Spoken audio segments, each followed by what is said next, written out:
Noble goals for noble souls, transforming our world to a better wonder to behold. No poverty, zero hunger, for the elderly or younger.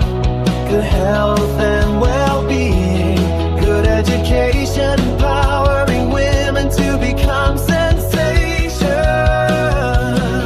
Clean water and sanitation, is it not the right of every nation? Economic growth, inclusive and sustained, through industry, innovation and infrastructure be gained. Reduce inequality for sure, make cities and human settlements safe and secure.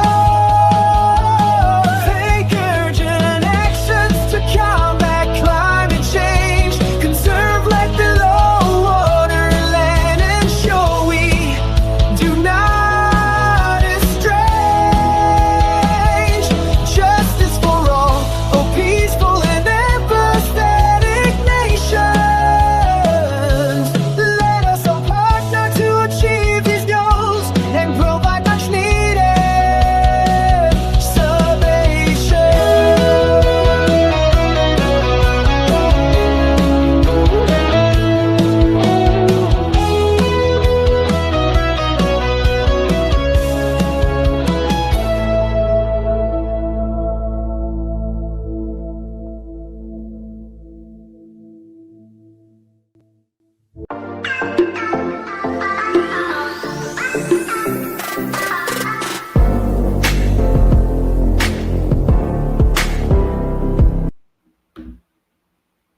Hello, everybody. Welcome back yet again. A very good morning, good evening, namaste, hola, bonjour, kerimate, terve, and maraban. This is Namya Joshi, your host for the day. Welcome to episode 116 of the podcast Each One Teach 10, an amazing world of STEM.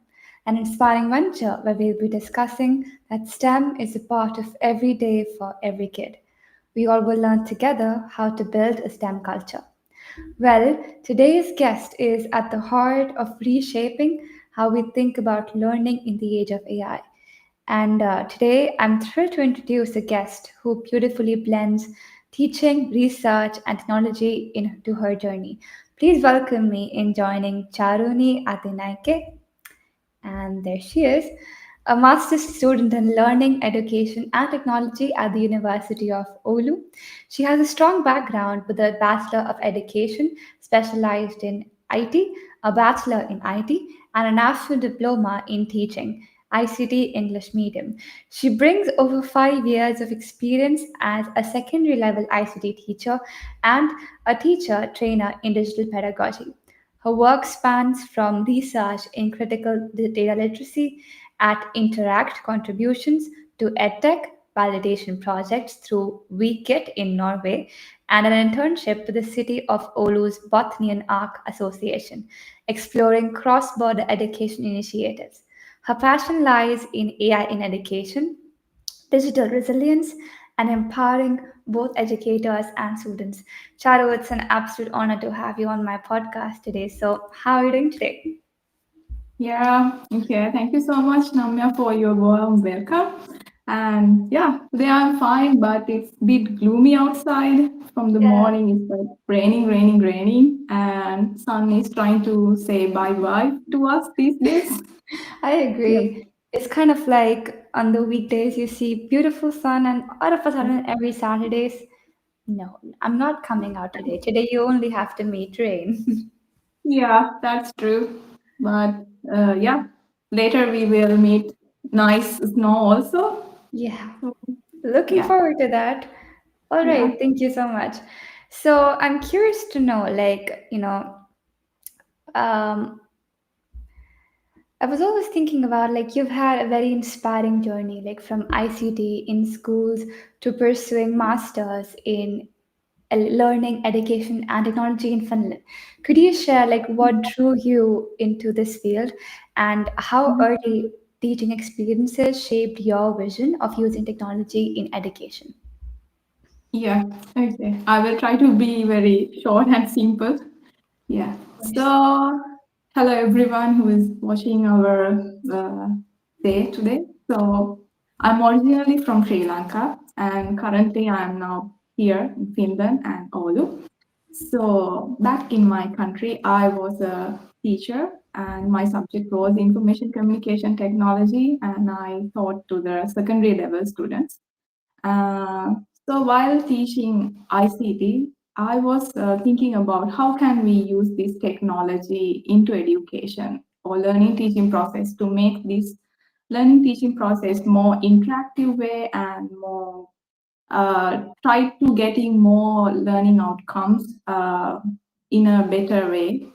So I'm thinking about that. And when searching for higher education, uh, I'm planning to do a master's, and I wanted to know how to add these technological tools or new technology into this learning teaching process in a proper way or else in an ethical manner.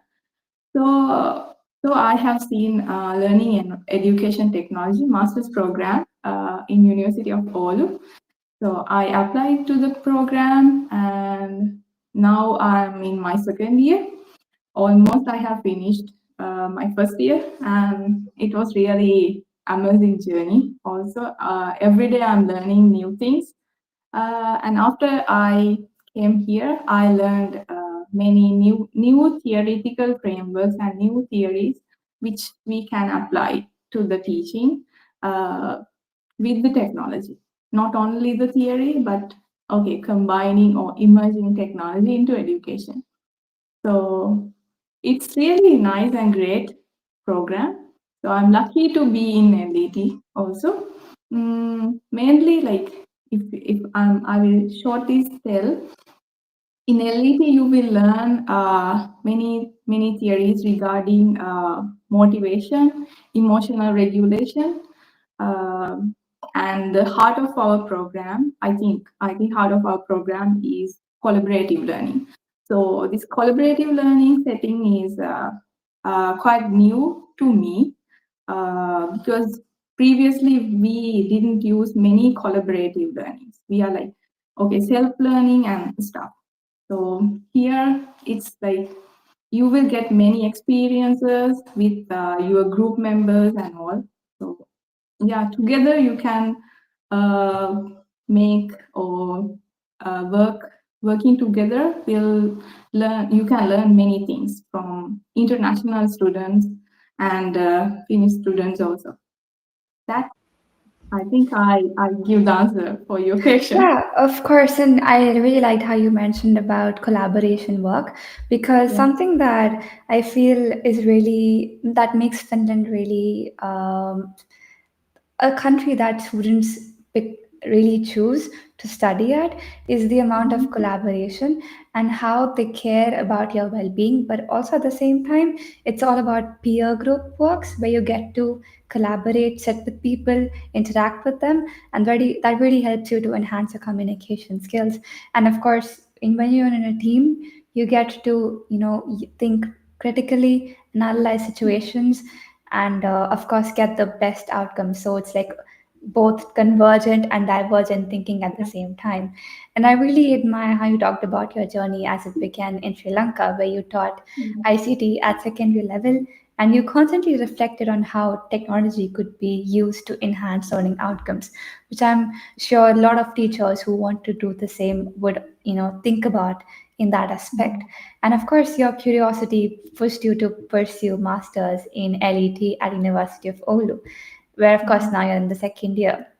And I really agree with the point that you've mentioned about how it has been eye-opening for you, where you could Mhm. explore new frameworks and understand how to use tech in the classrooms. At the same time, when you're adding them in the classroom, it should be in an ethical and thoughtful way, where you Mhm. could engage students. At the same time, you get to learn a lot while you're experiencing and using those new methods.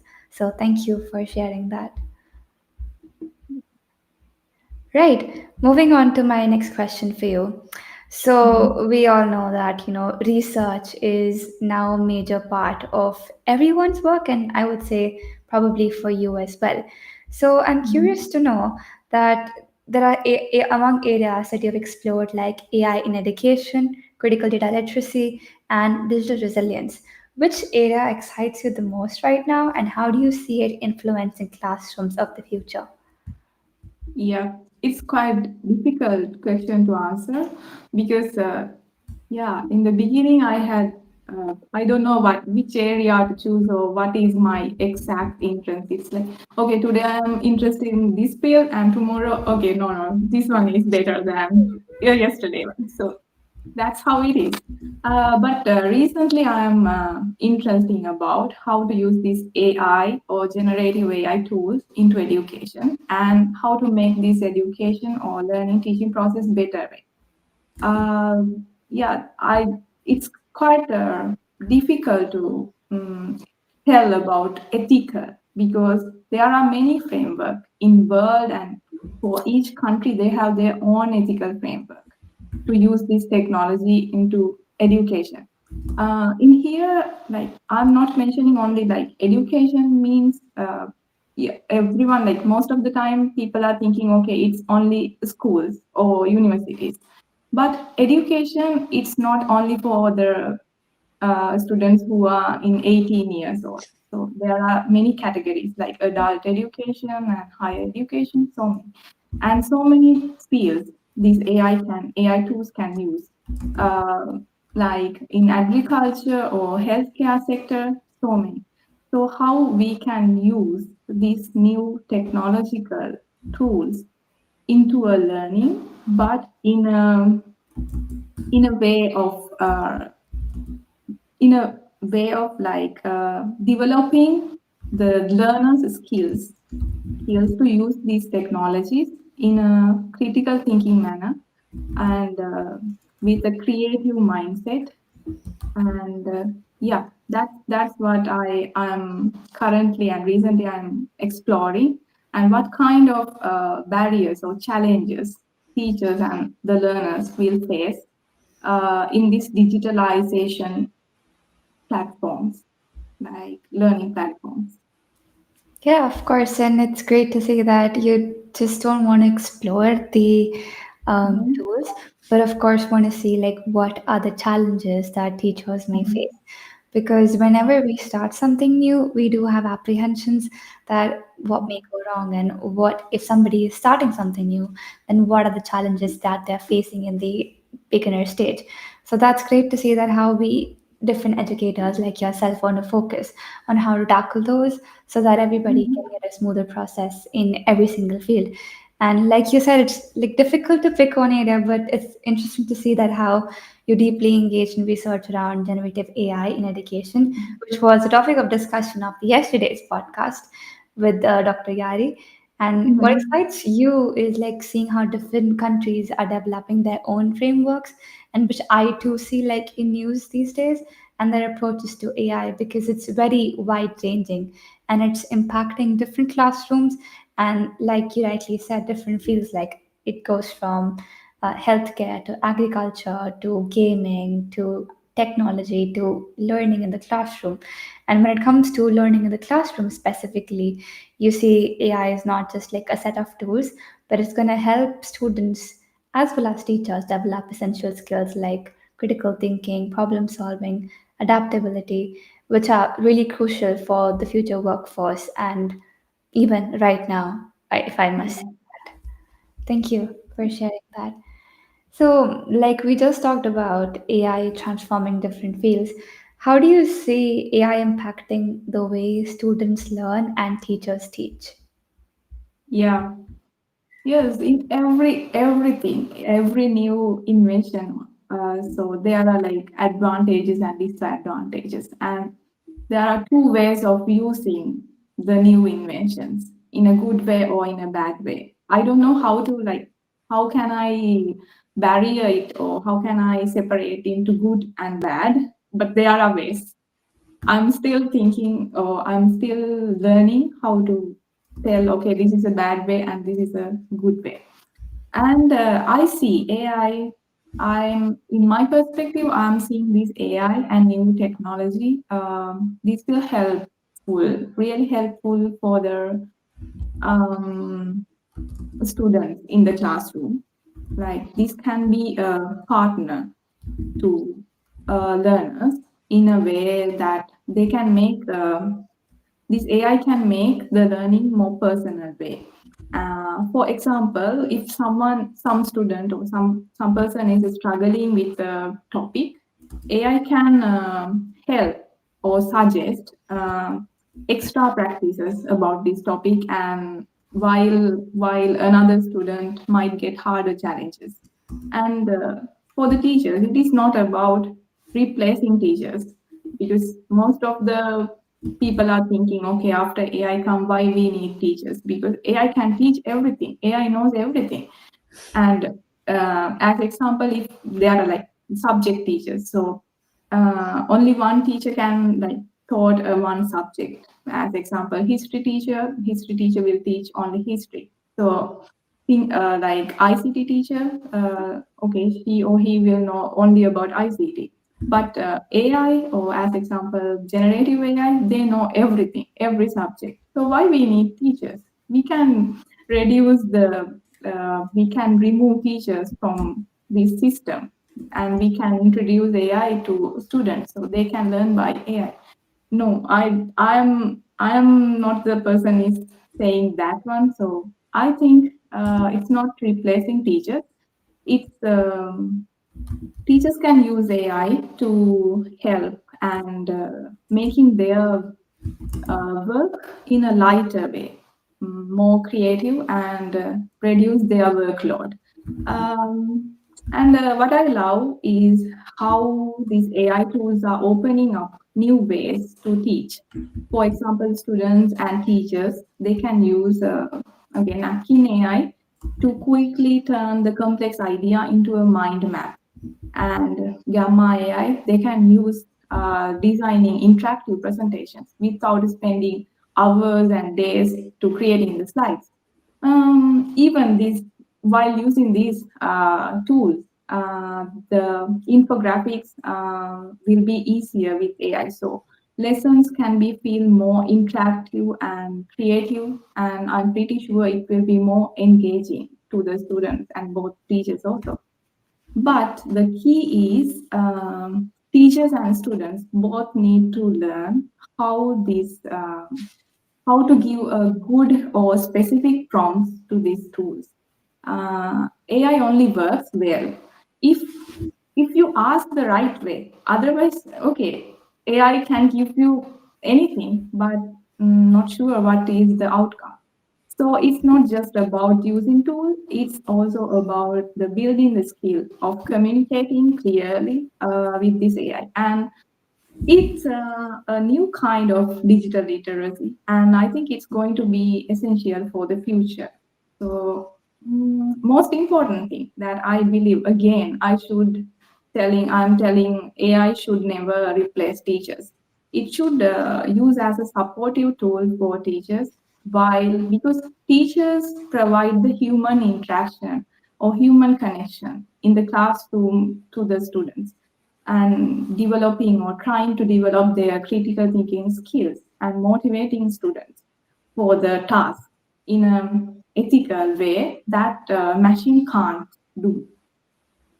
I agree totally, Charu. Yeah. And there's a comment that says by Mr. Prableen, no doubt, Mhm. generative AI is the next level, and when it aligned with human mind creativity, the field becomes impeccable. And that is Yeah. exactly like I totally second your thoughts about how AI cannot replace teachers, which is what I feel too. And I really like the way you explain the impact of AI in education that can be seen in both positive and challenging ways. And it's not always easy to draw a clear line between them because it's quite subjective. Everybody has different opinions about different subjects. And for students, like you said, AI is having the potential to act like a learning partner. It's supporting them in the classrooms and making their learning journey more easy and far more personalized because everybody learns at their own pace. It can help us identify individual challenges and, of course, suggest strategies to tackle problems or give the learners more confidence so that they don't feel left out. And when it Yeah. comes to teachers, it's not here to replace them. That's true. Because when teachers bring subject expertise and the human connection. That is what AI cannot replicate totally. It can just act as an assistant to lighten their workload, like you said. And when you use the help of AI tools, the teachers can design more engaging lessons, and they can explore creative ways to generate different lesson plans which go beyond traditional practices. And that in turn helps them not to just focus on the base work that can be done when you're creating and using better prompting, which you also mentioned later in your answer. That can, of course, help them create more inspiring and more guideful guides for students, other than just being weighed down by repetitive tasks that they have to do from scratch. So that's when they have to use their creativity all the time and not just, focus on the framework that can be used, that can be, uh, you know, be made with the help of AI, but the ideas that should be the teachers, and that's what helps them to create better lessons when they use AI in the right way and not Yeah, just, of course, use ready-made lesson plans, which wouldn't help students to learn in their own personalized ways. I second yeah, your thoughts. Thank you for sharing. So, a fun question, like, you're really passionate about game-based learning, having a chat with you earlier.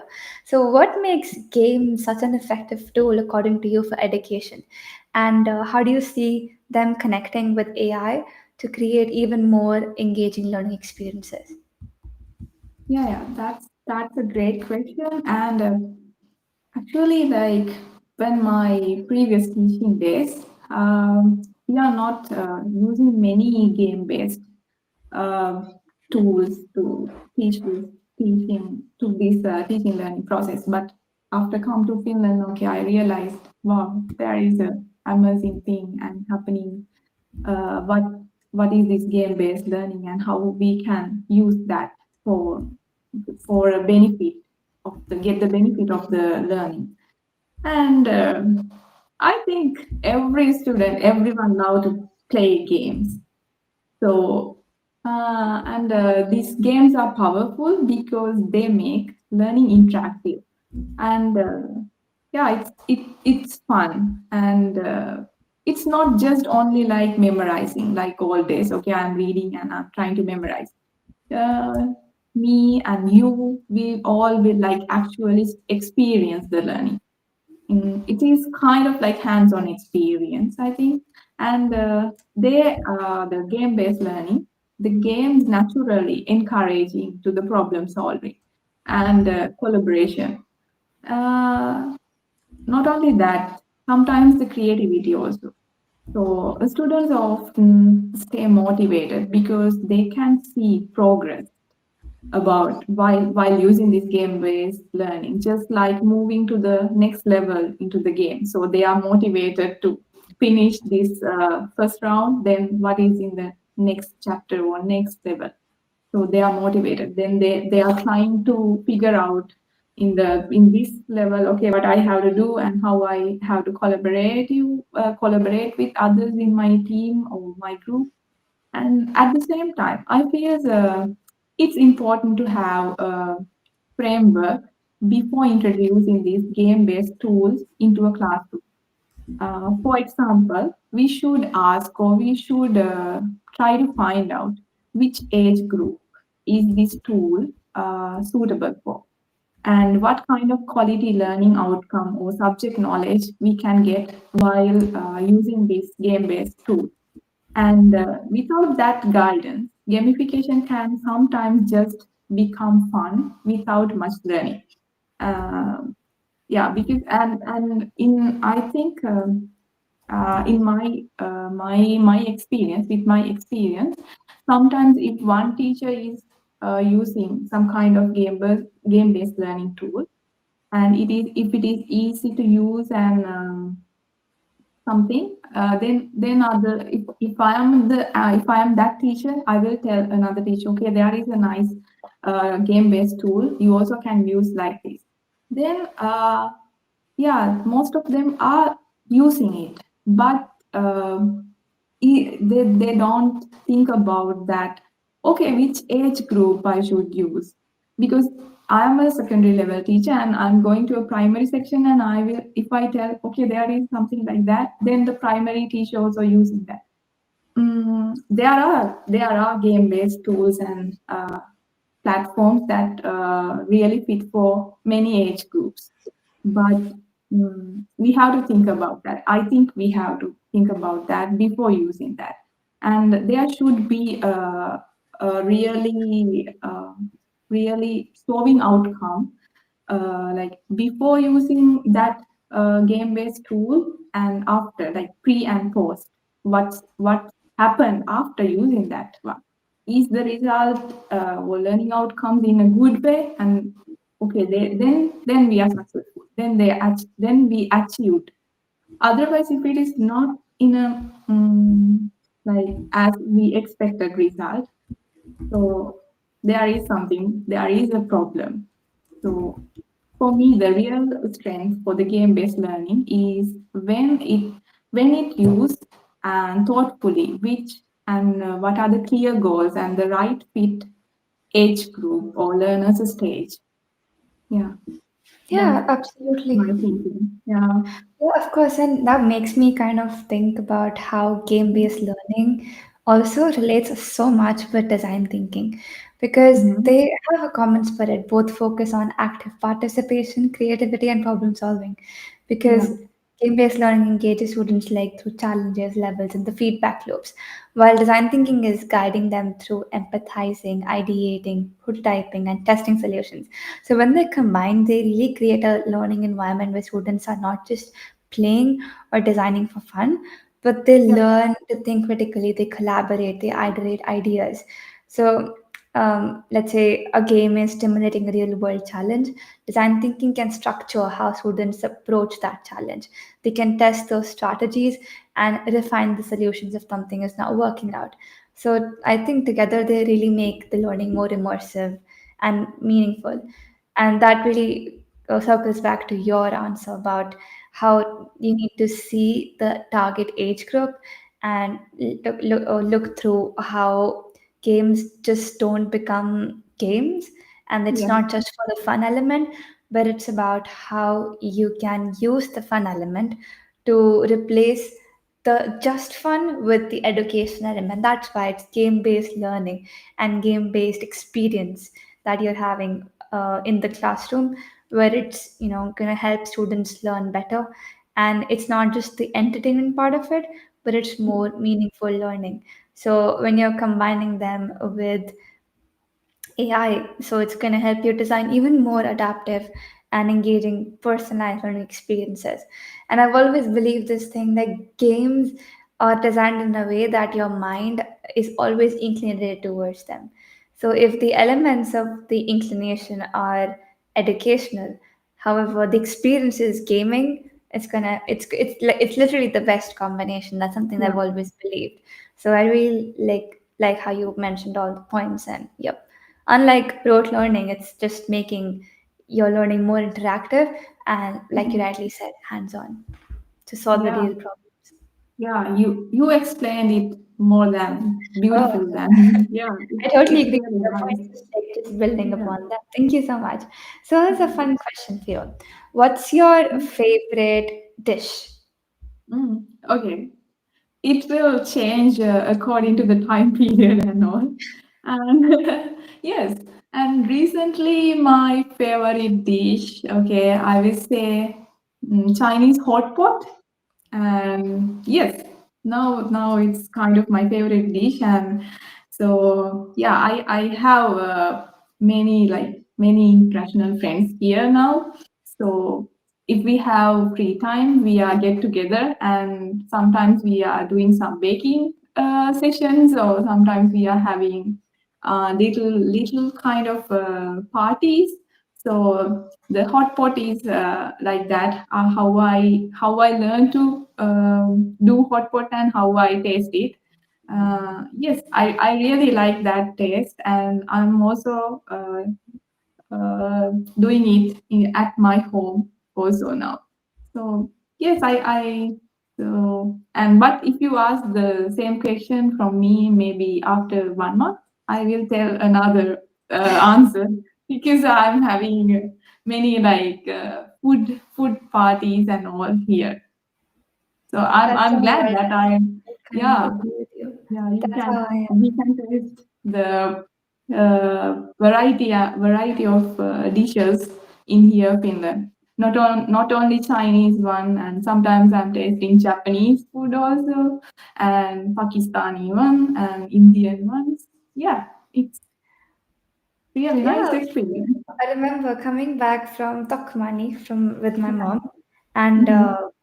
I've been really curious, like, because my YouTube feed it has a lot of food recommendations, and if you Okay. know about this delicious, I think it's Korean or Japanese mochi Yeah, filled mostly. with, yeah. So I was like, I don't eat sugar, so I want you Yeah. to try for me. I like to see you eat. So we bought them, and Yeah. it was like probably cocoa flavored, Uh-huh. mango, and pistachio. So all Yeah. of them are really tasty. She said that, and of course, like I really like to see people making sweet dishes. It looks really good. But if I talk about my favorite dish, it changes too. Like I Okay. really love Indian food, and Mm-hmm. but like since I've come here, I there's this thing called sinapi. It's mustard sauce. So Yeah. anything that has sinapi in it, I think I love it. Okay. Yeah, I yeah, that's really like good.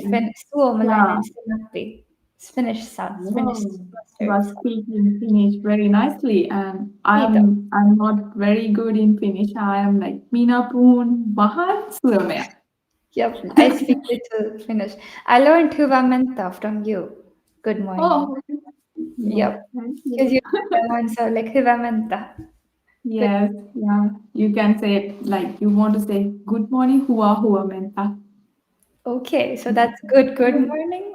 Yeah, it's good morning. And huomenta is like morning, and huomenta will be good morning. Okay, so hyvää And square menta. Hyvää yes, hyvää and you menta. asked about dishes, and now you are in Finland. I'm recommending monkey and sima to try it. In I like it, Finnish. but I'm not In sure Finland. you will like it because it's sweet. Ah, okay. Monkey. Like the only Finnish thing that I did not like before was licorice, but I think Mhm. it's good now. Yeah. Maybe because like people have different opinions when you try it for the first time. The black one, Yeah. it's really different. I won't say Yes. bad or good, but it's different. Something that every Yeah. person who comes to Finland should try. So people watching Yeah. on YouTube right now, if you come to Suomi, you should try licorice. It's Yes. kind of a small candy, very chewy. Yeah. If And you you will not forget that taste Yes, ever. that's true. Yeah, The first so time I tasty. tried it, I didn't know what I just had. I just had no expressions and couldn't, I don't know, comprehend.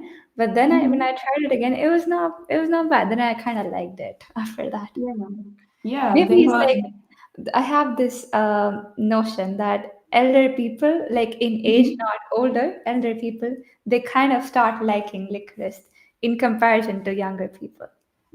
Maybe Yeah. it's what I have believed and seen. Maybe I may be wrong, but yeah, that's what Mhm. I noticed.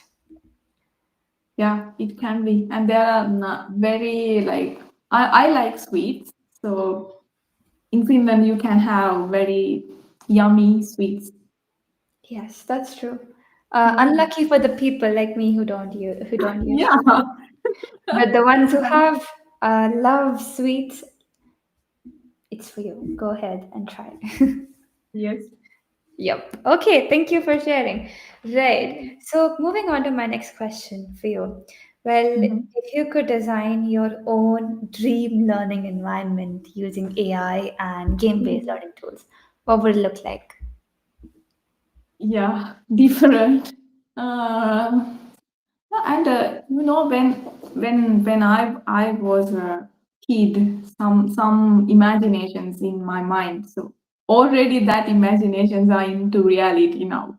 You can see those things. And I don't know if you know about what is that? Uh, is it Night Rider? So I don't know. I'm not sure if you know about that TV series. So that man is talking with his watch, in those days when I was a kid. So now you can actually talk with your watch. You have smart watches. It's coming to the reality.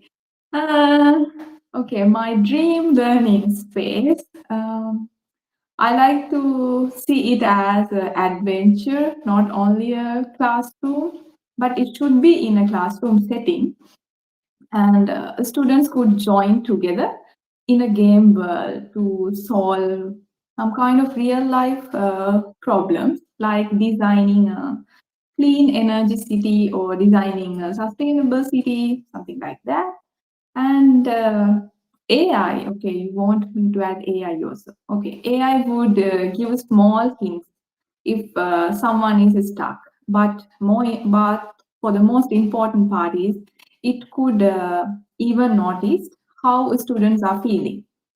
For example, I wanted to in this dream world, I wanted to see this AI can recognize learners' emotions. For example, if a student look frustrated or very tired, the AI could suggest that learner to have a short break or give extra encouragement or adjust with the challenge. Likewise, and of course, there should be a teacher in this environment as a facilitator and a mentor or a coach. So the teacher's role will be changing according to the situation always. So please be a coach or a mentor in this environment, and they would be the ones who gave the motivation and guiding for these group discussions and help the students think more critically or think more deeply. Then this AI would just support them by using small things and noticing emotions that sometimes teachers couldn't see right away if it is like big classroom, big amount of learners. So if there is one teacher, so it's different to see everyone's emotions separately. So this AI get to see the emotions of the learners. I'm thinking, okay, if AI can see humans' emotions, can it? Okay, it's a dream to me. I don't know. That's the only thing AI lacks, Yeah, emotions. And that's the only thing yeah, we have an upper edge and they don't. is emotions. Yes. And we talk about social emotional learning. The social part is there, the learning part is there, emotion is what AI lacks. And Yeah. when you talk about game based elements to it, I really like how you want to focus on creating a sustainable world where Mhm. students can, themselves realize what is the social, environmental scenario around us and what do we need to do as the future generation to focus on eradicating the problems that we are facing right now.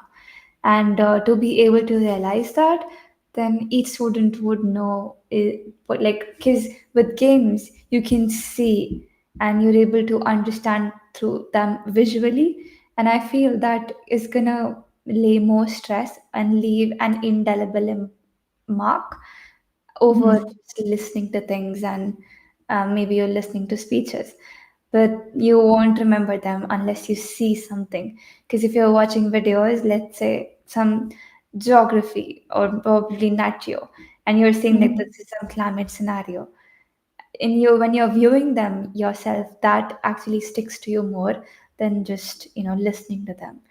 And I think when you're combining them with being able to regulate students' emotions, that's when the teachers would also, like you said, mentors would be able to help a lot and play their role so that students can work together in a team. And that is also creating more collaboration opportunities for them. So that's a quite a dream environment, and I feel it's kind of it's gonna get true maybe one day or the other, where we see game based learning with AI, and I feel it's on the way because there are a lot of new technological spurs coming every single day.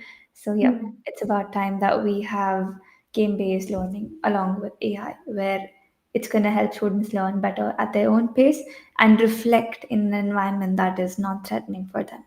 So, thank you for sharing that. Right. And finally, before we wrap up today's amazing discussion, what message would you like to give to all the viewers, young learners who are very curious about STEM, AI, or research, but they are not sure where they want to start? Yeah, yeah, it's a good question, and it's really difficult to give the answer because I'm still at the beginning of my research journey too. So I know how confusing and sometimes how frustrating it can feel at the first. Okay, what I have to do, what is first and what is next and not. And I am not a big personality or big person in the research field or something. I started recently, so my I can share what I am doing and all. So my advice is to start with your with your excitement. Which area you are excited most, or what is your interest? At that Yeah, that's true. In the beginning, I told you, okay, I today I have one interest and tomorrow I have another one, and so on. But one day you will realize, okay, this is my interesting part, and this is my interesting field, or I'm exciting to know more about this field. I want to go deep down there, and also try to figure out what is your area, and try to watch videos regarding that field and read, because there are many articles you can access. So read them and try to follow your curiosity.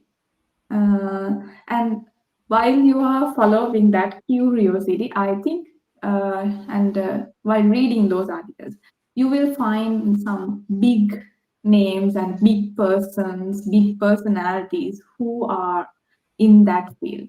So, and you can learn from them very new things and very interesting things, and try to follow their work, what they are doing and what they have done.